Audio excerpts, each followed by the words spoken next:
Hi, this is Dr. Sylvia Kratzer coming to you with our continuing series of finding certainty in uncertain times, which is very topical at this moment. And while we discussed the importance of finding structures in your own life, structures that provide a certainty, kind of like a safety boat you can step into when the Titanic hits the iceberg.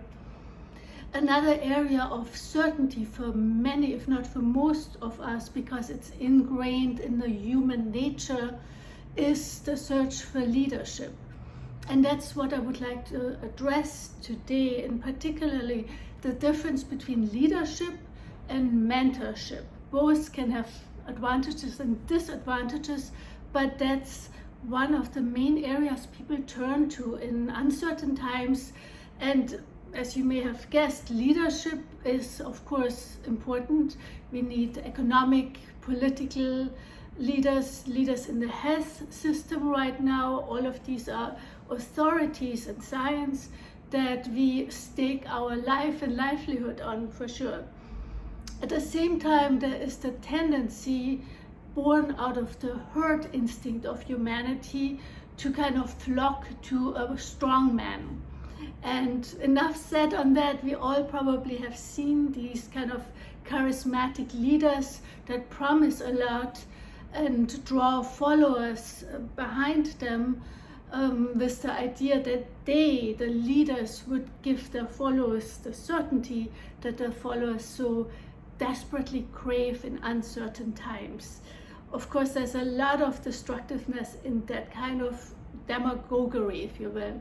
It's also found in a smaller arena like gurus that tend in the arena of cults, gurus of various forms that give the follower a sense of certainty, kind of abdicating their own search for certainty inside themselves and giving it over to the guru, who seems to be promising them that certainty if they just give up their own inner directedness, their own instincts, their own inner knowing. So obviously that's not the kind of certainty I would recommend in uncertain times. Mentorship. Mentorship is really interesting insofar as it has shifted dramatically in the last 10 years. Let me go back in the past. For centuries, millennia, mentorship meant family.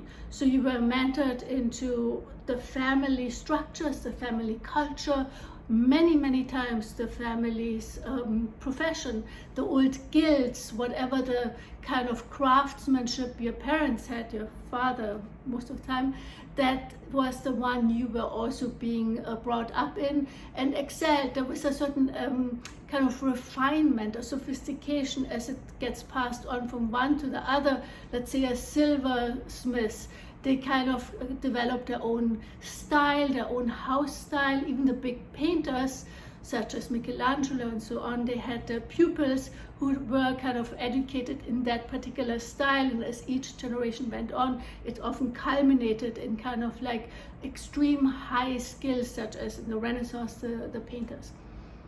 But at that time, you were at the mercy of who you were born into, or if you're lucky, you had parents who could afford to send you as an apprentice to one of the big masters if they accepted you. Other than that, you were kind of out of luck and didn't have much chance to find mentorship and kind of guidance outside of yourself that would allow you to rise to higher levels, or the buzzword right now, up level. So how do you up level and find certainty in kind of developing yourself and looking to outside forces as well, but not the charismatic leaders?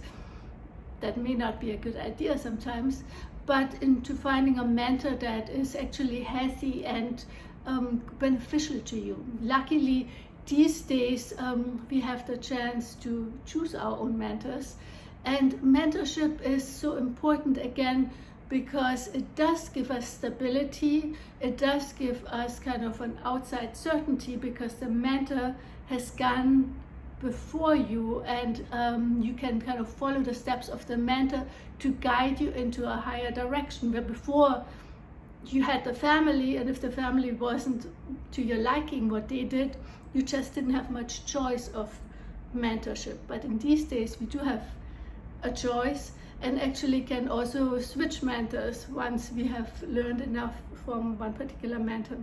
So I think that is extremely important, and also kind of the community building. Oftentimes a mentor or mentorship involves a community of like-minded people, and there's a combustion energy, again, this kind of sophistication, refining, excelling in a particular area, reminding you to kind of keep a certain mindset, reminding you to kind of appeal to your higher faculties rather than the lowest denominator, which the gurus and the false leaders often tend to appeal to.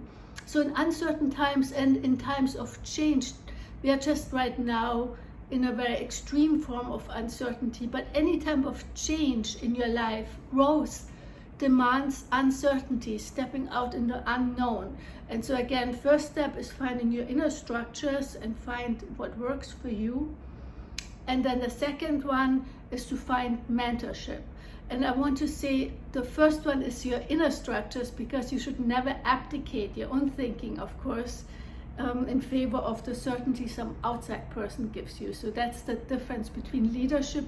Yes, leadership, we need that in the big areas of human society, but for your own life, choose your mentors wisely, so to say, and choose them very individualized to what your particular needs are right now. But choose a mentor, because we kind of double, triple, and kind of exponentially foster our growth the moment we are with someone else who can lead us, or not lead us, but kind of show us the way, guide us, kind of hone our abilities and create a certain sense of community. So stay safe, choose your mentors, and I'll see you in the next video. Bye.